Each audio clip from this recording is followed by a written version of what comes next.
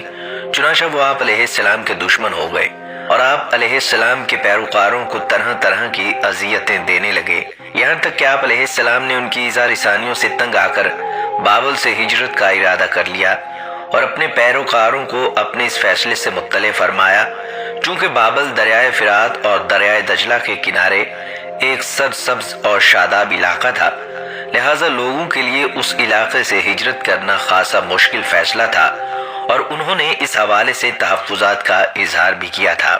لیکن پھر حضرت ادریس علیہ السلام کے سمجھانے پر وہ لوگ آپ کے ساتھ ہجرت پر تیار ہو گئے۔ حضرت ادریس علیہ السلام اور ان کے پیروکاروں نے بابل سے مصر کا رخ کیا اور دریائے نیل کے کنارے آباد ہو گئے، جو بابل سے بھی زیادہ سرسبز اور شاداب علاقہ تھا۔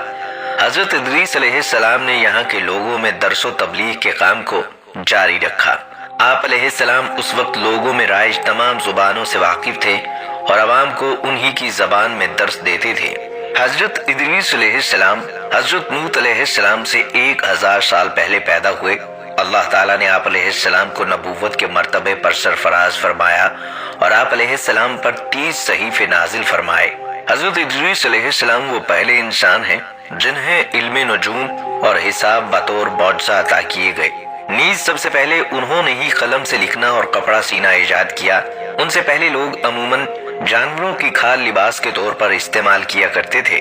پھر یہ کہ سب سے پہلے ناپ تول کے طریقے بھی آپ علیہ السلام نے متعارف کروائے۔ حضرت ادریس علیہ السلام کثرت سے اللہ تعالیٰ کی حمد و ثنا اور عبادت میں مصروف رہتے تھے اور فرشتوں میں نہایت محبت، عقیدت اور احترام کی نظروں سے دیکھے جاتے تھے۔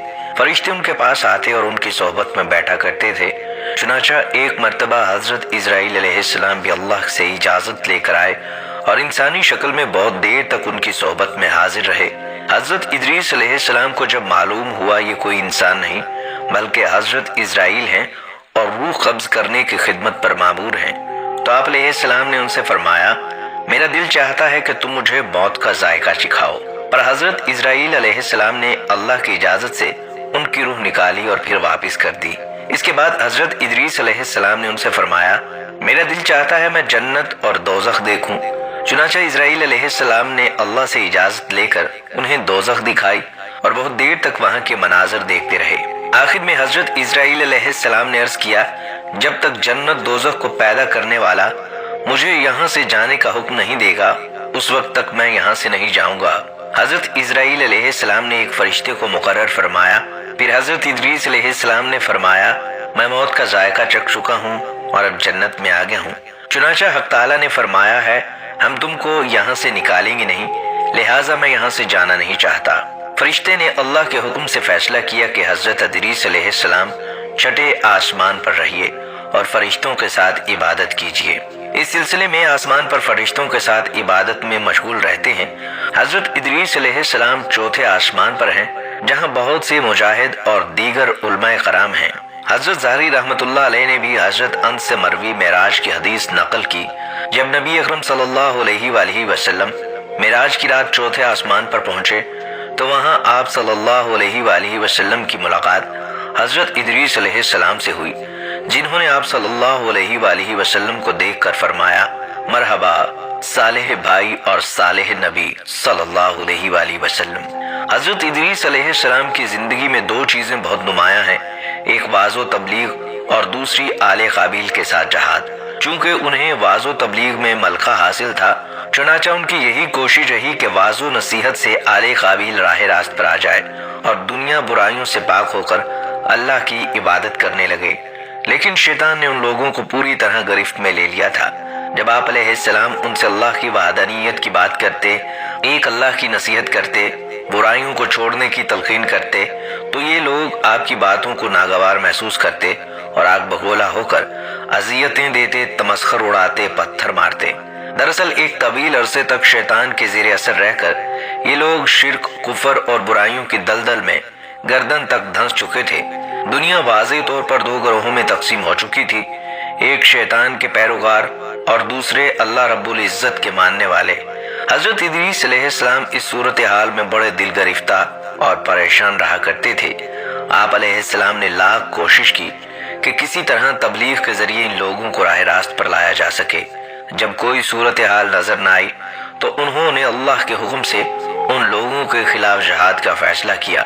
انہوں نے اللہ اور اس کے پیغمبر پر ایمان رکھنے والے نوجوانوں کی ایک جماعت کے ساتھ آل قابیل کے ساتھ جہاد کیا، جس میں اللہ تعالیٰ نے انہیں کامیابی عطا فرمائی اور بہت سے لوگ دین حق کی جانب راغب ہو گئے۔ یاد رہے کہ 4 پیغمبر ابھی زندہ ہیں، 2 آسمانوں میں، 2 زمین پر۔ خواتین و حضرات، یہ تھے وہ 4 انبیاء جنہیں زندہ آسمان کی جانب اٹھا لیا گیا۔ ہم امید کرتے ہیں کہ آپ کو ہماری یہ ویڈیو ضرور پسند آئی ہوگی۔ اگر آپ کو ہماری آج کی ویڈیو پسند آئی ہے تو آپ سے گزارش کرتے ہیں آپ ہمارے چینل کو ضرور سبسکرائب کر لیں اور ساتھ ہی بیل کے بٹن کو بھی پریس کر لیں تاکہ آپ کے پاس ہماری آنے والی مزید معلوماتی ویڈیوز کا نوٹیفیکیشن بر وقت ملتا رہے۔ سبسکرائب کے ساتھ ساتھ ہماری ویڈیو کو لائک بھی کریں اور اپنی قیمتی رائے کا اظہار کمنٹس میں ضرور کریں۔ اللہ تعالیٰ آپ سب کو اپنی حفظ و امان میں رکھے، آمین۔